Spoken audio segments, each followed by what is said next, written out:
Varicose veins కి సరైన చికిత్స కోసం సంప్రదించండి ఎవిస్ హాస్పిటల్.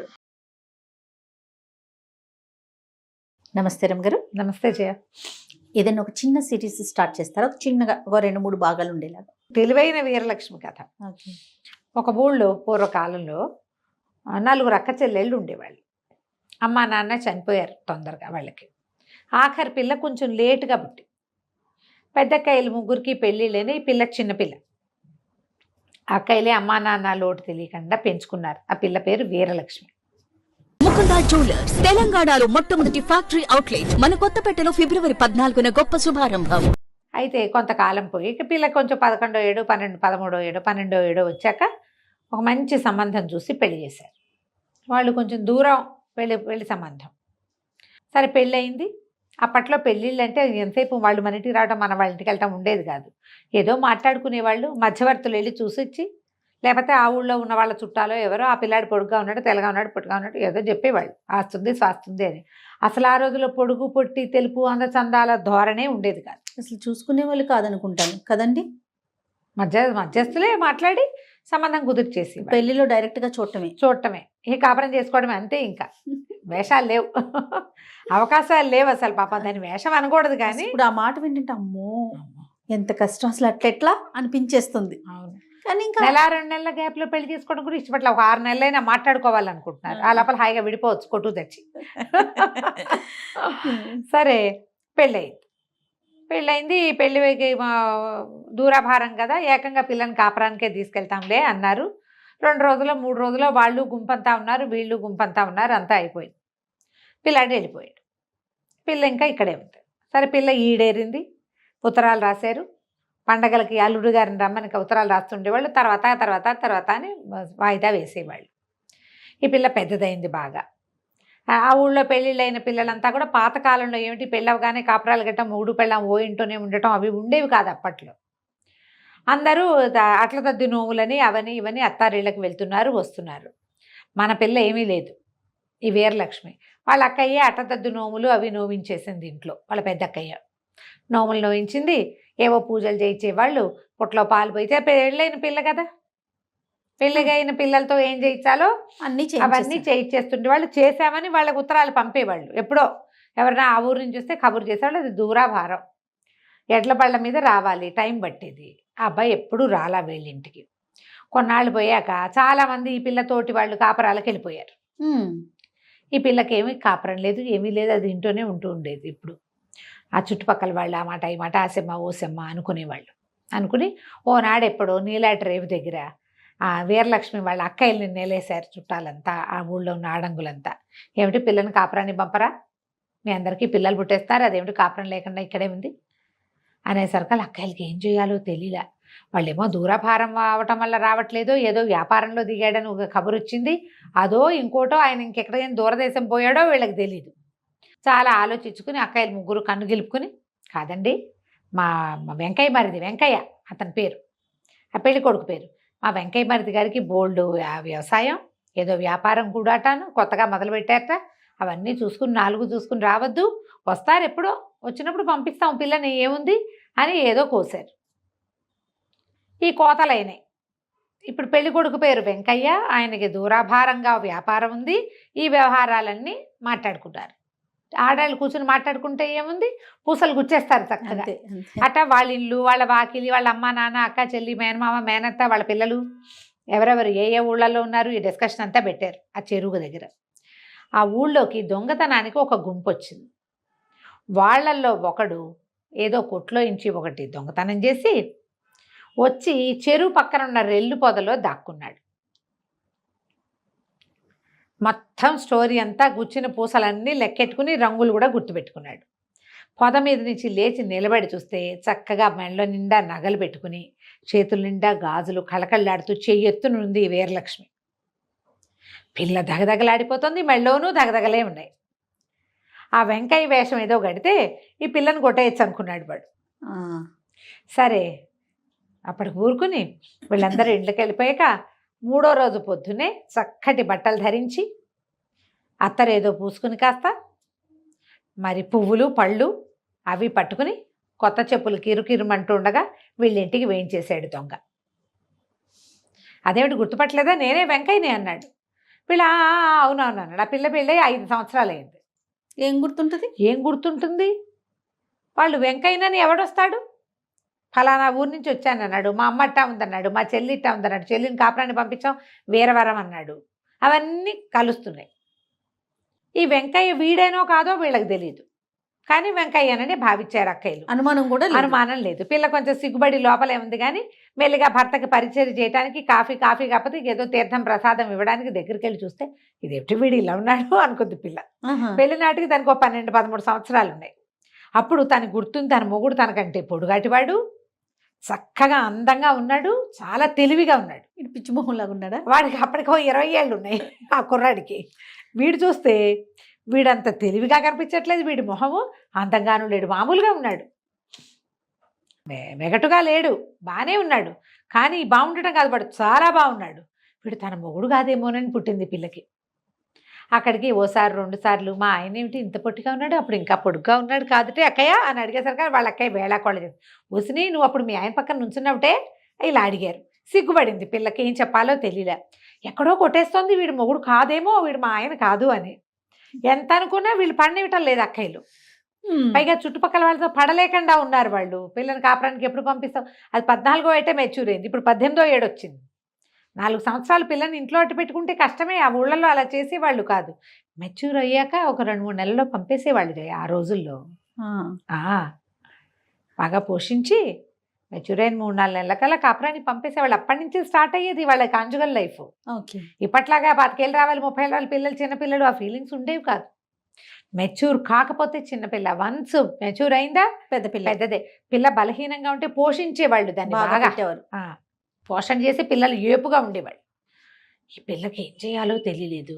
అయితే వీళ్ళు ఏమన్నారు, ఇంకా 4 రోజులు ఉండండి, వారం రోజులు ఉండండి, శుభకార్యం అవి జరిపిస్తామని అడిగారు. అవేమొద్దు, మా ఇంటికి వెళ్ళి చేసుకుంటాము, ప్రయాణం పెద్దది, మరి పంపేసేయండి పిల్లని అన్నాడు.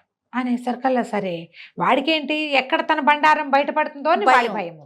సరే వీళ్ళు ఏం చేశారు, సామాన్లు అవి సర్దారు, పిల్లకి చక్కగా దాని మీద బట్టలు గిట్టలు 2 మూటలు కట్టారు, నగా నాణ్యం అన్నీ పెట్టారు, పసుపు రాసి దానికి ఇది పెట్టి చల్లబడి పెట్టి వాళ్ళు మొగుడుతోటి బయలుదేరి తీశారు. ఈ పిల్ల కొట్టేస్తూనే ఉంది.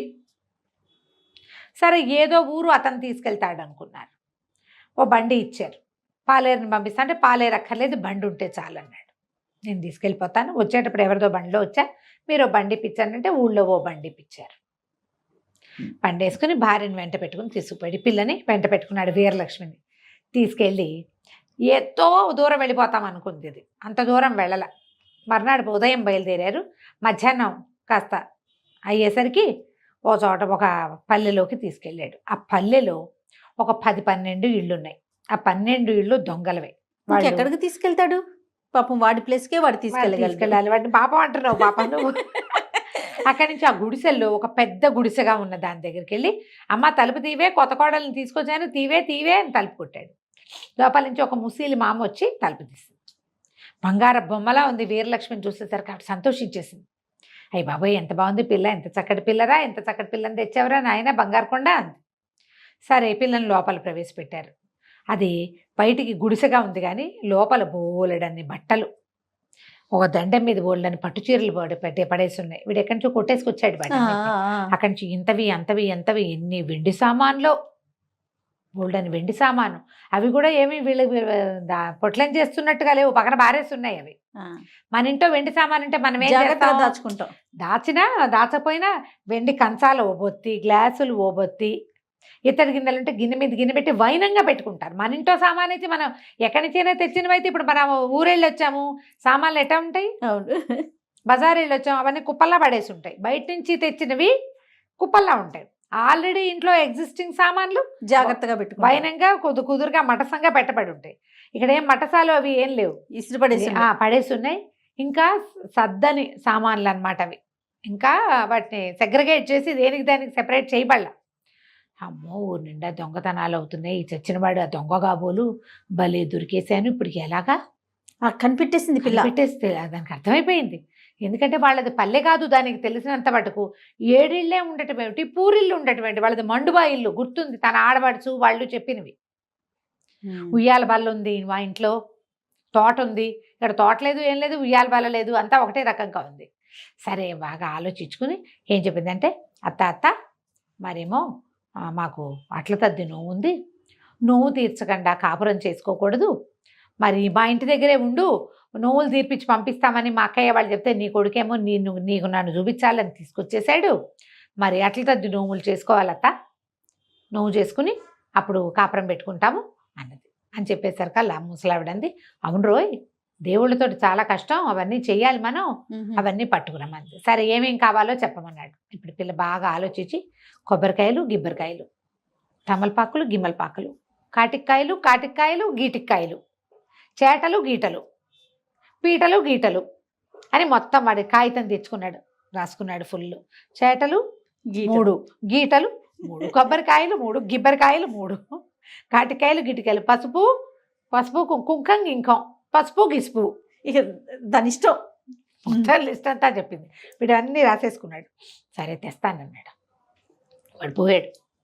ఇదేం చేసింది పిల్ల, అటు ఇటు చూస్తుంటే అత్తగారు ఏవో పళ్ళు అవి తింటాను పెట్టి, మధ్యాహ్నం అయ్యేసరికి అమ్మాయి నిద్ర వస్తుంది, నాకు తల్లో పేలమ్మా, మరి ఈయన పేరుంది నా దగ్గర, కాసేపు తల దువ్వుతావు అంది. ఒక పిల్ల దొరికేసరికి తల దువ్వించుకుందాం అనుకుంది. సరే ముసలిది చూస్తే ముసలిదానికి కూడా చేతులు ఓగాదు ఓ రకం, ఇంకోగాదు ఇంకో రకం, ఏది ఈవెన్గా లేదు. అర్థమైపోయింది. ఇప్పుడు ముందు ముసలిదాన్ని వదిలించుకోవాలి, తర్వాత మొగుడు వాడిని వదిలించుకోవాలి. సరే ఏం చేసింది, కొంచెం ఎండలోకి అత్తగారిని కూర్చోబెట్టి ఆ ముసలమ్మని తల దువ్వటం మొదలుపెట్టింది. తల దువ్వుతుంటే అడట నిద్రపోతుంది. ఏం చేసింది పిల్ల, ఎంత తెలివిగలదంటే అది కంచి పారిపోవాలి, వీళ్ళకి దొరకకూడదు. పక్కనే ఒక మడ్డు కత్తి పెట్టుంది. పిల్ల కత్తి తీసి అత్తగారి, ముసలమ్మది, అత్తగారు అనకూడదు, అత్తగారు అంటే ఏదోగా వినపడు, అత్తగారు చంపేసిందా అంటావు ఇప్పుడు. అవునవును. చంపేసింది, కోసేసి ఏం చేసి అంతా నెత్తురుమయం. మెల్లిగా లేచి ఈవిడేమో రాట్నం వడికేందుకు రాట్నం కూడా కొట్టుకొచ్చాడు వాడు ఎక్కడో, ఆ రాట్నం దగ్గర కూర్చోబెట్టేసింది బాడీని. ఆ తల పట్టుకెళ్ళి ఆ పొయ్యి దగ్గర పైన చూరుకి వేళ్లాడు కట్టి ఆ పొయ్యి మీద ఒక పెనం పెట్టింది. పొయ్యి కాలుతోంది, పెనం పెట్టేసి బయటకు యువతలకు వచ్చేసింది. ఇప్పుడు ఏం చేయాలి, చేతులు కాళ్ళు కడిగేసుకుంది. దీని మీద దండం మీద బోలెడన్ని పట్టు చీరలు ఉన్నాయి, చెప్పాక ముందే చీరలు ఉన్నాయని. చకచక ఏం చేసి ఒంటి మీద ఉన్న చీర అంతా నెత్తుటిమైపోయింది. చీర ఓడదీసి పక్కన బారేసి శుభ్రంగా పట్టు చీర కట్టుకుంది. అక్కడి నుంచి జుట్టు జడ అల్లుకుని వచ్చేటప్పుడు దానికి ఇంత బారెడు జుట్టు అంతా ఓడదీసేసి ముందుకి వెనక్కి వేసి జుట్టు అంతా ఇంత జీబు కంపలా వచ్చేలాగా చేసుకుంది.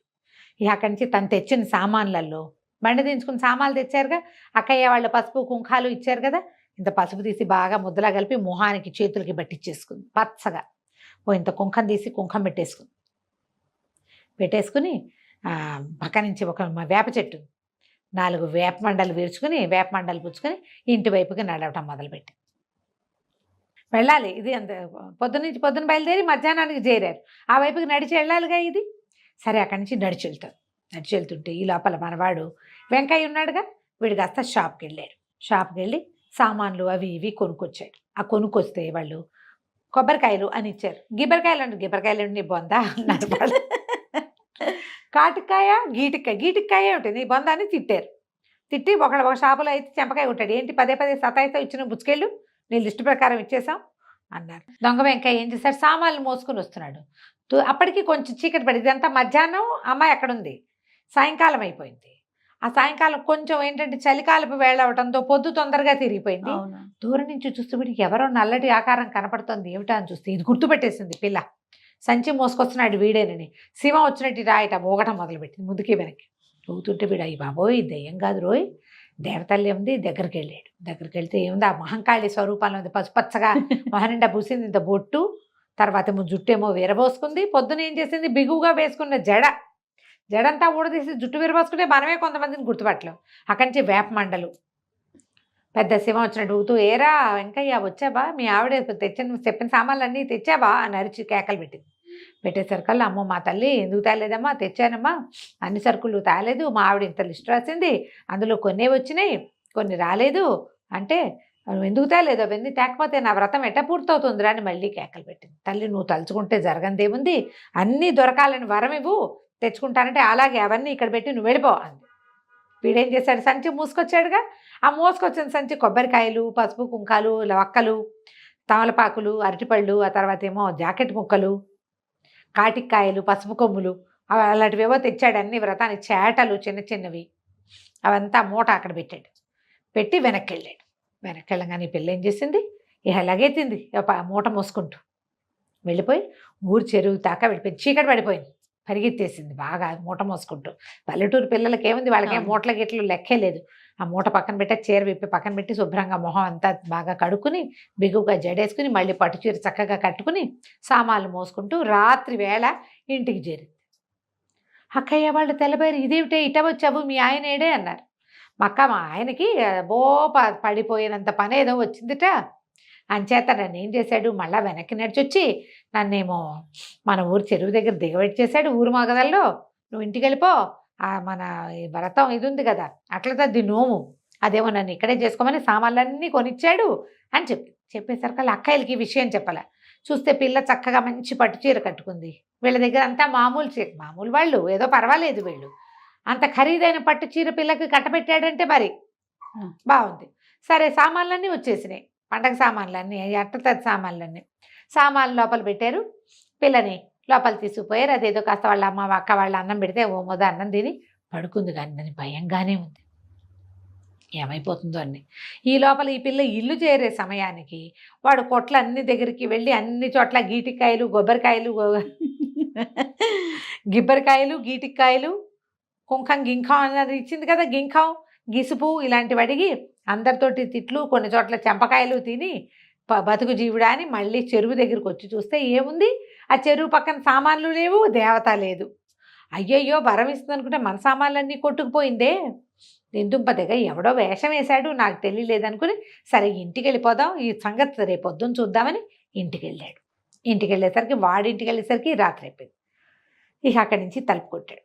అమ్మ తలుపు తీవే అన్నాడు. ఈ లోపల ఈ పిల్ల ఏం చేసింది, పొయ్యి వెలిగించి పొయ్యి మీద పెనం పెట్టి పైన అత్తగారి ముసలమ్మ తల వేలాడదీసిందిగా, రక్తం పడుతుంది దాని మీద, చుయ్యి అని చిన్న చిన్న శబ్దం వస్తుంది. ఏదో నెత్తురు కాలిన వాసన వేరే రకంగా వస్తుంది. వీడు చుయ్యమని శబ్దం వస్తే అమ్మ ఏమన్నా అట్లు పోస్తోందా, ఏం చేస్తోంది, కోడలికి ఏమన్నా వండి పెడుతోందేమో, కోడలు ఇంతకాలానికి దొరికిందని. తీవే తలుపు, కొత్త కోడలు నువ్వు కలిసి వండుకు తింటున్నారా, తీవే అని తలుపు తోశాడు. తొయ్యబడలేదు. విసురుని తోసేసరికల్లా ఆ పక్కనే రాట్నానికి ఆనించుంది తల్లి శవం, మొండం పెట్టింది కదా అక్కడ. తలుపు దభేలమని తెరుచుకుని ఆ రాట్నం కాస్త ఒక్క విసురుని అంత ఎత్తున ఎగిరిపడి ఆ ముసలమ్మ శవం గుమ్మానికి అడ్డగబడి వీడు నిర్ఘాంతపోయాడు.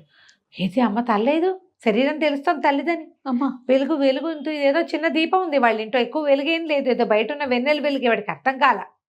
గబగబా ఆ దీపం ముట్టించాడు. ముట్టిస్తే ఇంకేముంది, మెడలేదు తల్లి. అక్కడి నుంచి పరిగెత్తుకుంటూ అటు ఇటు ఏదో చుయ్యమంటోంది. ఏమిట్రా అని చూస్తే పొయ్యి వెలుగుతోంది, సన్నగా మండుతోంది. ఆ పైన ఏమో పెనం పెట్టుంది, పైనుంచి తల్లి సేవ. అమ్మ బాబోయ్, వీరలక్ష్మి చేసింది ఇంత పని రాకాసి మొహంది. పిల్ల ఉఠావుగా ఉంటే బాగుంటుంది అనుకున్నాను, దీంతో ఇది ఇంత పని చేసింది. అయ్య బాబోయ్, ఇంకేమైనా ఉందని ఆ తల్లి మొండేమో సేవతలా కలిపి ఓ పక్కన పెట్టాడు. ఫ్రెండ్స్ని అందరినీ కేకేశాడు.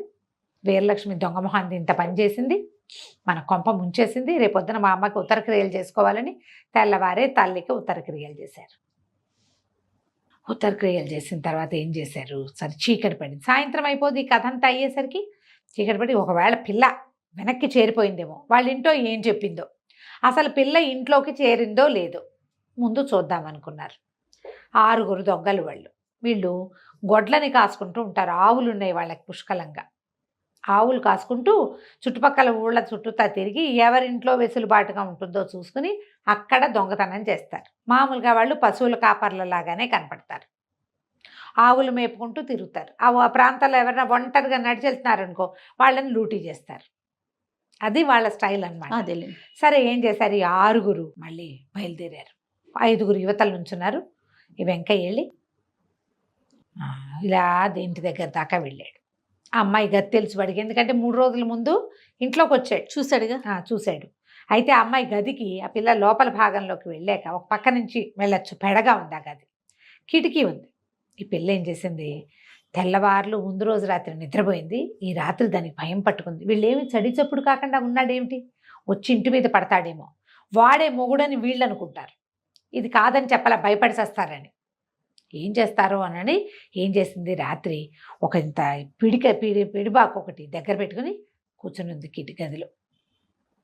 సరే చూస్తూ ఉంది, ఏదో సందడి అవుతుంది. అక్కయ్యలంతా నిద్రపోయారు. ఇది భయంతో ఉన్న వాళ్ళకి నిద్రలు పట్టవు. చీమ చిట్టుకుమన్నా మెల్లిగా కిటికీ దాకా వెళ్ళి చూసొస్తాం. సరే ఒక మనుషులు చేరారు గుంపుగా, అది తెలిసింది చెట్ల చాటున ఉన్నారని. ఒక మనిషి తన ఇంటి వైపు నడిచి రావటం కూడా చూసింది. ఈ అమ్మాయి గది ఇది.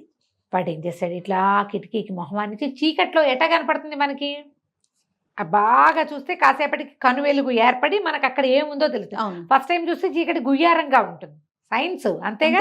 వీడేం చేశాడు, కిటికీకి మొహమానించి చూస్తున్నాడు. చూస్తుంటే ఇది ఏం చేసింది, చటుక్కున ఈ పక్క నుంచి ఆ చాకు పెట్టి ముక్కు తెగ్గొచ్చి, అయ్యో వాడు ముక్కు మూసుకొని లబో దేబో అనుకుంటూ అరిస్తే పట్టుపడిపోతారు. ఇలా చేయి చూపించాడు. చేయి చూపించేసరికి వాళ్ళలో ఒకడు పరిగెత్తుకొచ్చాడు, ఉందా ఉందా ఉందా అని.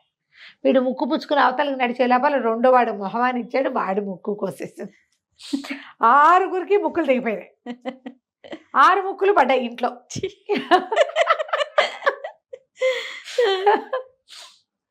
ఈ పిల్లకి నెత్తురు భయాలు అవి ఏమి లేవు. అందరూ 6 ముక్కులు మూసుకుని లబో దిబోమని, లబో దిబోమని ఏమంటారు అంటానికి కూడా అరిస్తే లాభం లేదు, అరిస్తే పట్టుబడిపోతారు. ఇళ్ల మధ్యలో అరుపులు కేకలు వినపడకూడదు. నా ముక్కు కోసేసినట్టు నువ్వు అసలు వాళ్ళ ఇంటికి ఎందుకు వెళ్ళావు, నువ్వెవరు, దొంగ. ఏం చేస్తారు, ముక్కులు మూసుకుని నెత్తుళ్ళు ఓడుకుంటూ పరిగెత్తారు. పరిగెత్తి ఏం చేశారు, పారిపోయారు. ఏం చేయాలో తెలియదు, ముక్కులకు ఏం చేయాలో తెలియటల్లా. ఈ పిల్ల ఏం చేసింది, గబగబా వంటింట్లోకి వెళ్ళి ఒక ఇత్తడి పళ్ళెం, ఇంత పళ్ళెం పట్టుకొచ్చి ఈ కింద పడ్డ ముక్కులన్నీ ఏరి అందులో పెట్టింది. రాకాసిది మంచి కాదనమాట. అక్కడి నుంచి తెల్లవారేశారు కల్లా వాళ్ళ అక్కయ్యకి చెప్పింది, అక్క కొంచెం బజార్లోకి వెళ్ళి పని ఉంది, మా ఆయన ఏవో డబ్బులు ఇచ్చాడు, ఏవో కొనుక్కోమన్నాడు, మరి నేను వెళ్ళొస్తానని. అక్కయ్య వాళ్ళు వంటింట్లో పనిలో ఉండగా ఇది ఏం చేసింది, తలకి వాటికి రంగు వేసుకుని కొంచెం తెల్లగా కనపడేలాగా ఒక పాత చున్నీ అంటే పాత ఓణి ఒకటి నెత్తి మీద కప్పుకుని ముసిలిదానిలాగా నడుచుకుంటూ ఈ ముక్కులకి ఉప్పు కారం పట్టించి ఉప్పు కారం పోసింది పళ్ళెలో, వాటిలలో అద్దేసి ఆ ముక్కులు మోసుకుని పోయింది పళ్ళెం. పట్టుకెళ్ళి ఏం చేసింది, బజార్లో ఎక్కడ ఏ పక్క దారి అయితే వీళ్ళు గొడ్లు ఈ అమ్మాయిని దారికి తీసుకెళ్ళాడో వాళ్ళ ఇంటి వైపుకి, ఆ వైపుకి తిరగటం మొదలెట్టింది. ముక్కులు బాబు, ముక్కులు మంత్రించిన ముక్కులు ఎవరు కావాలంటే వాళ్ళు అంటించుకోవచ్చు, క్షణాల్లో పెరిగిపోతుంది ముక్కు. పొట్టి ముక్కు వాడు పెట్టుకోవచ్చు, ముక్కు లేని వాడు పెట్టుకోవచ్చు అని కేకలు పెట్టడం మొదలెట్టింది.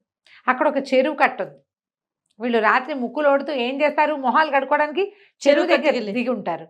పొద్దున్న 9 అయింది. ఈ ముక్కులతోటి ఏం చేసుకోవాలో తెలియటం, అందరు మొహాలు ఇట కప్పుకుని తిరుగుతున్నారు. ముక్కిడి కనపడుతుంది కదా ముక్కు దిగిపోతే. అక్కడి నుంచి ఒకడు విని ఏమిటో ముక్కులు అమ్ముతుందిరా ముసిలిది, ఏమిటో చూద్దామని ఒకటి దగ్గరకు వచ్చాడు. ఏమిటవ్వా ఇవి అన్నాడు. ముక్కులనైనా మంత్రించిన ముక్కులు, మాంత్రికుడు ఒకడు మంత్రించి ఇచ్చాడు, వీటికి ఏం లేదు, చక్కగా గుగ్గిలను ధూపం వేసి ముక్కు అతికించుకుంటే ముక్కు వచ్చేస్తుంది. ముక్కు అంటుకుపోయి చక్కగా పెద్ద పెద్ద ముక్కులు వస్తాయండి. అనగానే ఎన్ని ఉన్నాయి లెక్కెట్టాడు, 6 ఉన్నాయి. కరెక్ట్గా 6 సరిపోయినాయి. వాడు ఆ పళ్ళెని తీసుకుని పరిగెత్తుకుంటూ వెళ్ళి స్నేహితులందరికీ పడుకోరే పదండ్రా గూడెం వైపుకి, అక్కడికి పోదాం, మన చెరులో మొహాలు కడుక్కుని దీని గుగ్గిలం, ఇల్లు ఉండద్దు గుగ్గిలం పొగేయాలంటే, గుగ్గిలాలు పొగలు రోడ్ల మీద రావు, అంతేగా మొహాలు అయితే కడుక్కోగలరు ఏ చెరువు దగ్గర. అక్కడి నుంచి పోయి ఇంటికి వెళ్ళి గబగబా పొయ్యి రాజేసుకుని ఒక కుంపటి రెడీ చేసుకుని దాంట్లో మొహాలు కడుక్కొచ్చి గుగ్గిలం వేసి ఈ ముక్కులన్నిటికీ గుగ్గిలం పట్టించారు. పొగ పట్టించి తలా ఒక ముక్కు తీసి అంటించుకున్నారు.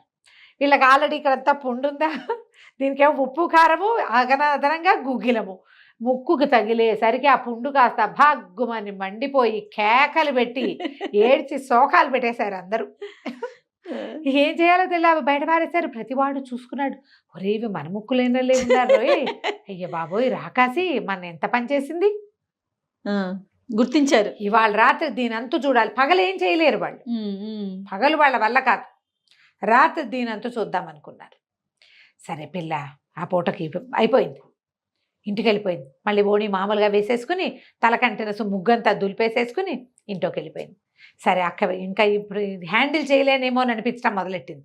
వాళ్ళ అక్కయ్యకి చెప్పింది, అక్కయ్య ఇందాక పొద్దున్న చెరువు దగ్గరికి నీళ్ళకి వెళ్ళినప్పుడు ఎవరో వెనకాల దొంగలే, వాళ్ళు మన ఇంటి మీద పడతారో ఏమిటో, దొంగలు ఊళ్ళోకి వెళ్దామని అనుకుంటున్నారు, 6 ఇళ్ళు మాట్లాడుకున్నారు, మన ఇంట్లోకి వస్తారేమో, వీళ్ళందరికీ చెప్పద్దు, పిల్లలు బావా వాళ్ళంతా కంగారు పడతారు, మన ఇద్దరమే హ్యాండిల్ చేద్దామే అని చెప్తే సరే వాళ్ళ అక్కయ్య దీనికంటే ధైర్యస్తురాలు. ఆవిడ ఏం చేసింది, అంత రుబ్బురోలు ఉంది, వాళ్ళు ఈజీగా ఎత్తేయగలరు దాన్ని. ఆ రుబ్బురోలు తెచ్చి దీని గదిలో పెట్టి, అది ఈ అమ్మాయి గది వాకిలి గుమ్మానికి దగ్గరగా ఉంటుంది. ఎవడైనా గుమ్మం దాటుకుని లోపలికి వస్తే రుబ్బురై పెట్టి పగలగొట్టేద్దాం తలకాయ అనుకున్నారు.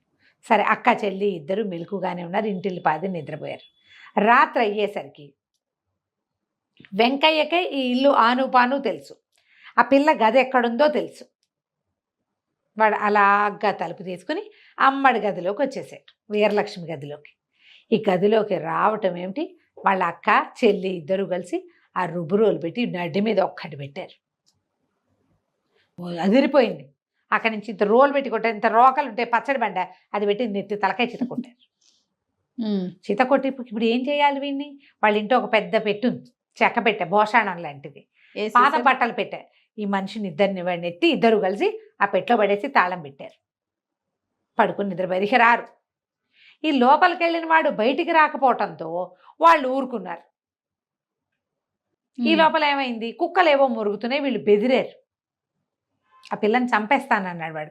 చంపేసి వాడి దారి వాడు పారిపోయి ఉంటాడు, వాడే వస్తాడు అనుకుని మిగిలిన తోడొచ్చిన 5 వెనక్కి వెళ్ళిపోయి. తెల్లవారేసరికి వీరలక్ష్మి ఏం చేసింది, ఒక మళ్ళీ ముసిలి వేషం వేసుకుని ఓ బండిని పిలిచి ఈ భోషాణం పెట్టని ఆ బండిలో పెట్టుకుని తీసుకుపోయి తీసుకెళ్ళేసరికల్లా ఒక చెరువుగట్టు దాకా వెళ్ళింది. చెరువుగట్టు దగ్గర దాన్ని దింపి బండిని వెళ్ళిపోరా అని పంపించేసి ఆ భోషాణం పక్కన కూర్చుంది. ఈ 5 దొంగలు కనపడ్డారు ఆవిడికి, అమ్మాయికి. వాళ్ళు ఆవులు తోలుకొస్తారు చెరువులోకి. అమ్మో యావా భలేగా ఉందని పలకరించారు. ఏందవ్వా ఏంటంటే, నాయనా బాబు ఈ పెట్టా మాకు చిరకాలంగా ఉంది మా ఇంట్లో, పెట్లో నా లక్ష్మీదేవి ఉంది, బోల్డ్ అంత డబ్బులున్నాయి, నేనేం చేసుకుంటాను ముసలిదాన్ని, కమ్మగా పాలు తాగుదామంటే ఒక్క ఆవు లేదు నా దగ్గర, అందుకని ఈ భోషాణం పెట్టని ఎవరికైనా ఇచ్చేసి ఒక ఆవుని దోడిని కొనుక్కుందామని కూర్చున్నాను నాయన అంది. ఏముంది పెట్లో ఏముంది అని అడిగారు వాళ్ళు. తరతరాలుగా మాకు సంపద వస్తున్నదంతా ఇందులోనే ఉంది, ఆ పెట్టె కూడా తీయలేను నేను, నాకెందుకు, ఆవు దూడ ఉంటే చాలు అనగానే పెట్టిస్తావా మాకు ఇస్తామన్నాడు. ఎందుకు ఇవ్వను, ఒక ఆవుని ఓ దూడని ఇస్తే ఇస్తాను అనేసరికల్లా ఏముందో చూస్తాను తాళం ఇవ్వన్నారు. అనేసరికల్లా నాయన భలేవాడివి, అట తీయకూడదు, ఇది ఎన్నేళ్ల నుంచో మూత పెట్టి ఉన్నది, దీన్ని చక్కగా దీనికి ధూపం వేసి చక్కగా స్నానం చేసి మనం ధూపాలు అవి వేసి అప్పుడు తాళం తీస్తే లక్ష్మీదేవి బయటకు వస్తుంది, లేకపోతే శంకిడిలాగా మీద పడి పీక్కు తింటుంది. ఇప్పుడు కనుక తీసేవా, నువ్వు స్నానం లేదు పానం లేదు, తాళం తీసే నీ మీద అమ్మవారు అయ్యి అది మీద పడుతుంది, భూతక్కి అవుతుందని బెదిరించింది. ఆ రోజుల్లో ఆ నమ్మకాలు ఉండేవి. పాతకాలపు భోషాణ పెట్టెలు తీస్తే అందులోంచి బుస్సుని పావులు వచ్చేవి, అలా కథలు ఉన్నాయి కదా. వీళ్ళేమనుకున్నారు, ముసలిదేమో చూస్తే డబ్బులు కాదు దానిలాగానే కనపడుతోంది, పెట్టేమో మంచి దిట్టంగా ఉంది, దానంతా వెండి పువ్వులు అవి తావడాలు చేస్తున్నాయి, ఏదో ఉంటుంది, ఇది చెప్పేంత పేద సంపద కాకపోయినా ఎంతో కొంత ఉండకపోతుందా, తాళం తుప్పెక్కిన పాత తాళం. సరే ఏమనుకున్నారు, ఇదిగో ఆవులున్నాయి, ఏ కావాలో తీసుకోమంటే మంచి దిట్టంగా చక్కగా నున్నగా నిగనిగలాడుతూ కళకళలాడుతున్న ఒక ఆవుని దూడిని సెలెక్ట్ చేసుకుంది ముసలి వేషంలో ఉన్న వీరలక్ష్మి. ఆవుని దూడిని నేను తోలుకుపోతాను, మీరు దీన్ని చక్కగా మీ ఇళ్ళకి తీసుకుపోయి మీరు 5 శుభ్రంగా తలంట్లు పోసుకుని స్నానాలు చేసి దీనికి ధూపం వేసి మీరు కూడా ఆ ధూపం కాస్త పీల్చి అప్పుడు తాళం తీయండి అని తాళం చేతులు పెట్టింది. వీళ్ళలో ఒకడికంటే ఒకడు ముందు వెనక అనుకోవడానికి వీల్లేదు, భయం అందరికీ కూడా. వాళ్ళు భోషాణం పెట్టి మోసుకుంటూ పోయారు. వాళ్ళ దగ్గర బండి లేదు, భోషాణం మొయ్యాలి మోసుకెళ్తుంటే ఏమైంది, కాస్త ముందుకెళ్ళేసారు కదా, అబ్బాయి ఏంట్రా ఇంత బరువుగా ఉంది, బరువు ఎక్కుతుందా ఏమిట్రా అనిపిస్తోంది వాళ్ళకి. ఇంకా ఇంకా ఇంకా ఇంకా ముందుకు తీసుకెళ్లారు. ఇంకా కొంచెం ముందుకు తీసుకెళ్తే విసుగు పుట్టేసింది, మొయ్యలేపోయారు. అమ్మో ఇందులో ఏం భూతం ఉందోరా, ముసలిది మనని మోసం చేసింది, మోసం చేసి ఏ భూతం ఉండుంటుంది, ఇంకా ఇంకా బరువు పెరిగిపోతుంది, దీన్ని ఇక్కడే పారేద్దామని వదిలేద్దాం అనుకున్నారు. ఒకడు వదిలేసి ఒకడు పట్టుకుని ఆ పెట్టె కాస్త అడ్డదిడ్డంగా పడి తపక్కమని ఆ తాళం ఓపెన్ అయిపోయింది. తాళం ఓపెన్ అయిపోయేసరికల్లా అది పక్కకి ఒరిగిలి పడింది. తాళం తెరుచుకునేసరికల్లా అది గొళ్ళెం పెట్టి తాళం పెట్టింది. ఆ గొళ్ళెం తెరుచుకుని ఆ లోపల ఉన్నవాడు తల కింద పక్కన పడ్డాడు. పడంగానే వాడికి మెలకు వచ్చింది. మెలకు వచ్చి తోసేసరికల్లా కాస్త అటు ఇటు కదిలేసరికల్లా తలుపు మూత తెరుచుకునేసరికల్లా కెవ్వ మరి కేక పెట్టాడు. ఒక్కసారి వెలుగు కనపడేసరికి స్పృహ తప్పి ఉన్నవాడు కదా, కేక పెట్టేసరికి అయ్య బాబోయ్ ఇంకేముంది, ఆ భూతం బయటకు వచ్చేసి ఇలాగెత్తండి రా అని 5 పరిగెత్తారు. వీడు స్పృహలోకి వచ్చి చూసుకుంటే తనేమో ఎక్కడో రోడ్డు మీద ఉన్నాడు. అది చూస్తే చెరువు గట్టు దాటినట్టు కనపడుతోంది. ముందు పరిగెత్తేవాళ్ళు తన ఫ్రెండ్సే. ఆవులన్నీ కకావికలుగా ఎవరి దారి దారిని పరిగెత్తేస్తుంది. వీడు పరిగెత్తుంటే ఆవులు పరిగెత్తావు.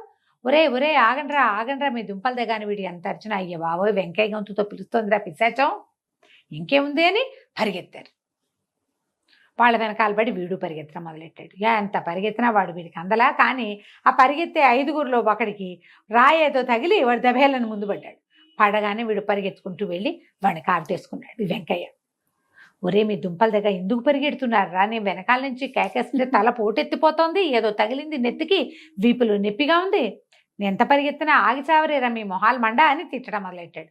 ఎప్పుడైతే వీడు బూతులు తిట్లు అందుకున్నాడో అప్పుడు పడ్డవాడికి వీడు దయ్యం కాదు వెంకయ్య అని తెలిసింది. అర్థమైంది. నువ్వెక్కడి నుంచి వచ్చావురా పెట్టులోకి అన్నాడు. నాకేం తెలుసు, దాని ఇంట్లోకి అడుగు పెట్టా, తర్వాత పెట్టులోంచి బయటకు వచ్చాను అనగానే అమ్మ బాబోయ్ అని ఓ అన్నయ్య ఓ బావయ్య అని కేకేసి వాళ్ళని ఆపాడు. ముందు పారిపోతున్నాడు నలుగురిని. వాళ్ళు కూడా వెనక్కి వచ్చారు. పిశాచం పట్టేసుకుంది వేయండి అనుకున్నారు. దగ్గరకు వస్తే వెంకయ్య. ఏం జరిగింది అంటే ఏదో పెట్టి కొట్టారురా నన్ను ఆ పెట్టెలో పడేసినట్టున్నారు. ఆ పెట్టె వీడికి అప్పచెప్పి ఆవు దూడ పట్టుపోయింది. అది ఓహోహో. చక్కటి ఆవు దూడ, పెద్దవి, బోళ్ళు పాలిచ్చేది, అది కాస్త పట్టుపోయింది. దీన్ని బతకనివ్వకూడదు, ఏమైనా సరే ఈ పిల్లని ఎత్తుకుపోయి ఎక్కడైనా వేసేసేయాలి. సరే ఏం చేశారు, మళ్ళీ వెళ్దాం అనుకున్నారు. మళ్ళా 2 రోజులు ఆగారు. ఈ పిల్లకి భయంగానే ఉంది. 2 రోజుల్లో ఏమీ అవల. సరేలే బుద్ధి వచ్చింది, కొన్నాళ్ళు ఇంకా ఊరుకుంటారనుకుంది. వాళ్ళు కూడా వెంటనే వదిలితే అది జాగ్రత్త పడుతుంది. కొద్ది రోజుల పాటు ఇంకా ఊరు వైపుకే వెళ్ళాల. దాంతో మెల్లిగా రోజు భయపడుతూ నిద్ర మెలకుగా ఉండేది. క్రమంగా గాఢంగా నిద్ర పట్టడం మొదలుపెట్టింది. తగ్గిపోయింది ఈ ఎద్దడి అని అనుకుంది. ఆవు దూడని పట్టుకొస్తే మా ఆయన కొనిచ్చాడని చెప్పింది అక్క వాళ్ళకి. చెప్పింది కానీ అసలు సంగతి మాత్రం విషయం ఇంకా చెప్పలేదు. సరే చెప్పకుండా ఇంట్లోనే ఉంటుంది. ఒకరోజు ఏమైంది, రోజు రెక్కి చేసేవాళ్ళు వీళ్ళు. ఈ పిల్ల ఏం చేస్తుందని ఎవడో ఒకడు వచ్చి చూసి వెళ్ళేవాళ్ళు. అది సాయంకాలాలు నొలక మంచం వేసుకుని చీకటి పడ్డాక చల్లగాలికి వెనకాల పెరట్లో పడుకుంటుంది. 4-5 రోజులు చూసి ఇది సాయంత్రం పూట పడుకుంటోంది వీరలక్ష్మి పిల్లది అని తేల్చుకుని ఏం చేశారు, ఒకనాటి రాత్రి వేళ ఆ అమ్మాయి నొలక మంచం వేసుకుని దొడ్లో పడుకునేది చల్లగాలికి. అక్కయ్య వాళ్ళు కూడా సరే లేని ఊరుకునేవాళ్ళు. ఇంట్లోనే కదా, మన పెరట్లోనే, ఏం భయము, గేట్ ఎలాగూ వేసి ఉంటుంది. గేటు తాళం తీసుకుని వీళ్ళు చక్కగా నూలక మంచం మీద పడుకుని పిల్లని 4 పక్కలా ఎత్తుకుని బయలుదేరారు. మంచం కోళ్ళు సులువు కదా పట్టుకోవటం. సరే ఒకటి తప్పితే ఒకడు మార్చుకుంటున్నారు. వెంకయ్యకి గట్టిగానే దెబ్బలు తగిలినాయి. 4 వచ్చారు. అక్కడి నుంచి ఏం చేసింది, ఒక కాసేపు దూరం వెళ్ళిన తర్వాత గాలి మారినట్టు తోచింది పిల్లకి. చల్లగాలి, మన దొడ్లో గాలి వేరు, రోడ్డు మీదకి పోయేసరికల్లా వేపగాలి, రంపగాలి తగులుతుంది. ఎంత గాలి వేస్తుందో ఇంట్లోకి వెళ్ళిపోదాం అనుకుంది. మెలకు వచ్చి చూసుకుంటే ఇంకేముంది, తను ఎక్కడికో వెళ్ళిపోతుంది. కింద వీళ్ళు ఎవరో ఉన్నారు, ఎవరో మోస్తున్నారు. బాగా చూసి ఏం చేసింది, నులకలోంచి చెయ్యి పోనిచ్చి ఒక్కోడిని వీళ్ళు ఇలా పక్కకి మోస్తున్నారు, మోయటానికి వీలుగా తలలు దడివి అందరికి ఇంతంత పిలకలు ఉన్నాయి వాళ్ళకి. ఆ కాలంలో పిలకలు ఉండేవి. ఆ పిలకని నులకదారాలకి వేసి కట్టేసేసి నులకదారానికి వేసి కట్టేసి సరే ఏమైంది, మధ్యలో ఏం చేస్తారు, తలవాడు కాళ్ళకి కాళ్ళవాడు తలకి మార్చుకోవాలి. ఇంకేం మార్చుకోవాలి, ముందేదో మార్చుకున్నారు. చల్లగా సర్దు కూరుకున్నారు. బయలుదేరి ఒక చింత చెట్టు కింద నుంచి వెళ్తుంటే, ఇది మెలకుగా కూర్చుందిగా పిల్ల, చింతకొమ్మ ఒకటి అందుకుని చింత చెట్టు ఎక్కేసింది. వీళ్ళు చూసుకోలేదు, మాటల్లో పడ్డారు. బరువు తగ్గింది, అలా ఊహ రాల. ఆ పెద్ద నుయ్యి ఉందట వాళ్ళ ఊళ్ళో, చాలా పెద్ద నుయ్యి. ఆ నుయ్యి దాకా తీసుకెళ్ళి ఏం చేశారు, ఒకేసారి దీంతో దీన్ని ఎత్తేసేద్దాని రాని ఆ మంచం ఎత్తి వేసేయబోయారు. మంచం ఏమో వీళ్ళ పిలకలకి మంచం వేసి కట్టేసింది. మంచం కట్టేసింది కదా, ఇంకేముంది, 4 అందులోనే. 4 ఊతంగా వెళ్ళి నూతులు పడ్డారు. లబో దిబో కేకలు, అరుపులు. నూతులో పడి మునిగిపోలా. మంచం ఒకటి కాసేసింది బాగా, కానీ లోపలికి పడిపోయారు. ఈ చింత చెట్టుకి కూర్చుందిగా పిల్ల. మెల్లిగా తెల్లబారుతుంటే చిగురేదో కాస్త ఆకులు నిద్ర రాకుండా చెట్టు మీద నిద్రపోయింది అనుకో, దెబ్బకి కింద పడుతుంది. ఏ జంతువో వస్తుంది కదా, ఆకులు తుంపి నోట్లో వేసుకుంటే ఆ బాగా చింత చిగురు పుల్లగా ఉంది, కోసుకుందామని అందిన మేరకి చింత చిగురు అంతా చెంగులో వేసి మూట కట్టుకుని ఒక్కో చింత చిగురు తింటూ కూర్చుంది అక్కడ. ఈ నూతులో పడిన వాళ్ళు తెల్లారేసరికి కేకలు, అరుపులు. ఇంతలో ఏమైంది, ఎవరో ఒక 5-6 వ్యాపారస్తులు పొద్దున్నే ఎక్కడి నుంచో బయలుదేరి వస్తున్నారు. ఆ వస్తున్న వాళ్ళంతా విన్నారు. వినేసరికి ఎవరో పడిపోయారు, నూతిలో పడ్డట్టున్నారు, ఏమిట్రా ఏమిట్రా అని లేవదీశారు. లేవదీస్తే ఆ వ్యాపారస్తుల్లో ఒకడు అసలు వెంకయ్య, ఈ వీరలక్ష్మి భర్త. ఓహోహో. అతను వ్యాపారం పని ముగించుకుని పిల్లని తీసుకెళ్దామని వస్తుంది. ఇప్పుడు వస్తున్నాడు. వస్తుంటే సరే బయటికి తీసుకొచ్చాక బయట వాళ్ళు ఏం చేశారు, ఆ చుట్టుపక్కల అక్కడ ఇక్కడ వెతికి ఏవో తాళ్ళు కర్రలు అవి ఇవి వేసి, ఏమైంది బాబు ఏంటి బాబు ఏంటంటే, అయ్యి బాబు ఈ పిల్ల ఏమైనా మావాడు మాకేమో చాలా ఇబ్బంది అయిపోయిందండి, వీరలక్ష్మి ఒక బ్రహ్మరాక్షసి, ఆ పిల్ల మా ఆవులు కొట్టేసింది, మరి దాన్ని తీసుకెళ్ళి ఎలాగైనా దాన్ని అంతు చూద్దాం అనుకుంటే మా నెత్తులు కట్టేసేసి దీనికి తామేం చేశారో వాళ్ళు చెప్పల. వీరలక్ష్మి అని ఒక పిల్ల ఆవు దూడాన్ని కొట్టేసింది, మావాడు ఒక నడు విరగొట్టింది, పాడు పిల్ల అని చెప్పారు. చెప్పేసరికల్లా ఇతను గుండు మండిపోయింది. నా పేరు పాడు చేస్తోంది కదా, ఇది ఫలానా వాడి పెళ్ళామంటారు, పెళ్ళైపోయిన పిల్ల కదా. అక్కడి నుంచి ఏమైంది, ఇక్కడ వ్యవహారం వీళ్ళందరి పిలకలు అవి ఓడదించి తలా ₹1 కాసు పెట్టి, సరే నేను ఇంటికి వెళ్ళి కనుక్కుంటానని ఇంటికి వచ్చాడు. వచ్చేసరికల్లా వీళ్ళెవరూ మంచినీళ్ళు కూడా ఇవ్వాలి, వాళ్ళకి అసలు తెలియదు. వాళ్ళు ఇంకో వెంకయ్యని చూశారు. మన లోపలికి వచ్చేసరికల్లా వాళ్ళు ఎవరు పలకరించలేదు. ఎవరండి ఏం కావాలి, ఏమిటి నన్నే గుర్తుపట్టలేదా వెంకయ్యని అని కసురుకున్నాడు. ఈ పిల్ల మళ్ళీ చింత చిగురు కోసుకొచ్చింది కదా, దొడ్లో కూర్చొని చింత చిగురు నూరుతోంది పచ్చడి పొద్దున్నే సద్దెన్నాళ్ళలోకి. ఎప్పుడో కొత్త గొంతు వింది, అది బయటకు వచ్చేసరికల్లా మొగుడిని గుర్తుపెట్టింది. ఈయననే మా ఆయన అన్నది. అనేసరికల్లా అక్కయ్య వాళ్ళు అన్నారు, అదేమిటే మొన్న ఇట్లా లేడు కదంటే, అబ్బాయి అప్పుడు ఏదో ఒంటో బాగుండకట్టా ఉన్నాడు, ఈయనే మా ఆయన. ఒంట్లో బాగోపోతే మారిపోయాడు, మీరు సరిగ్గా చూడలేదు, నాకు తెలుసు కదా, నేను వాళ్ళ ఇంటికి వెళ్ళాను కదా అని అట చెప్పింది. చెప్పేసరికి సరే సరేనని అల్లుడు గారికి మంచినీళ్ళు తెచ్చిచ్చారు. మాట్లాడారు, ఏదో పలహారం పెట్టారు. పలహారం పెడితే ఇతను అన్నాడు, ఏం పెంపకం అండి మీ పెంపకం, 4 అక్కయ్యలు 3 బావలు ఉన్నారు, ఈ పిల్ల మీ పిల్ల ఏమన్నా మంచి పిల్లైనా, అసలు ఇంత దూరం వచ్చి మీ సంబంధం చేసుకుంటే ఈ పిల్ల ఏమిటి, వాళ్ళు ఎవరిదో ఆవు దూడ కొట్టేసిందిట, వాళ్ళు ఎవరినో నూతులో పారేసింది, వాడు ఎవరినడ్డో విరకొట్టిందిట, ఇటాడి పనులు చేసే పిల్లని ఎవడ కాపురం చేసుకుంటాడండి, హాత్తెరి అని కేకలేశారు. కేకలేస్తే ఎవరికి ఏం చెప్పాలో తెలియలా. వాళ్ళ పెద్దక్కయింది, అబ్బాయి వాడు దొంగవాడండి, మా ఇంట్లో జొరబడ్డాడు అందుకని కొట్టాము, అంతకంటే ఏమీ లేదని. మిగిలిన అక్కయ్యలు ఇద్దరు తెల్లమొహాలు వేస్తున్నారు, అసలు ఏం జరిగిందో కూడా తెలియదు కదా. అక్కడి నుంచి వీరలక్ష్మి అంది, నేను నచ్చ చెప్పుకుంటానులే మా ఆయనకి, మీరంతా వెళ్ళండి అని మొగుడు దగ్గర కూర్చుని, బాబు 20 రోజుల క్రితం ఒకడు నీ పేరుతోటి వచ్చాడు, వాడు నన్ను తీసుకుపోయాడు, అక్కడి నుంచి ఇన్ని రకాలుగా తప్పించుకుని ఇట్లా చేశాను, లేకపోతే నీ పెళ్ళాన్ని నేను వాడెవడికో పెళ్ళాన్ని అయ్యేదాన్ని, మేము వీళ్ళెవరు గుర్తుపట్ల, నేను అక్కడికి అంటూనే అన్నాను, ఇవి మా ఆయన కాదే అంటే వీళ్ళు వినిపించుకోలేదు, వాళ్ళకి తెలిసి చావలేదు, ఊళ్ళో అంతా చెవులు గూటిచ్చేస్తున్నారు, మమ్మల్ని కాపురాన్ని పంపలేదని. అంటే అప్పుడు ఆవు కొట్టేసింది అని చెప్పారు, కానీ ఏం జరిగింది అనేది వాళ్ళు మొత్తం అంతా ఎందుకు చెప్తారు, మేము దొంగతనానికి వెళ్ళామని చెప్పారు కదా. అప్పుడు అతను సర్దుకున్నాడు, మొత్తం అంతా కనెక్షన్ పెట్టుకుని ఆలోచించుకున్నాడు, వీళ్ళు చెప్పింది కరెక్ట్, సరే అమ్మ ఇట్టడి పనులు చేయబోక జాగ్రత్తగా ఉండాలి, ఇంకా ఈ ఊళ్ళో ఉండద్దు, ఆ దొంగ వాళ్ళు వస్తే మళ్ళీ ఇబ్బంది అవుతుందని, సాయంకాలమే నేను పిల్లని తీసుకెళ్తాను, బండి ఏర్పాటు చేయండి అని బండి ఏర్పాటు చేసుకుని వీరలక్ష్మిని కాపురానికి తీసుకుపోయాడు. వాళ్ళ ఊరు ఇక్కడికి 50 కోసుల దూరం ఉంది, ఆ ఊరికి దొంగలు రారు కదా, సరే అందుకని అక్కడికి తీసుకుపోయాడు. కథ కంచికి మనం ఇంటికి. మొత్తానికి మామూలు వీరలక్ష్మి కాదు రమ్మ గారు, ఊహకందని పనులన్నీ చేసింది మొత్తానికి. అంతే. రైట్ అండి, నమస్తే. నమస్తే జయ.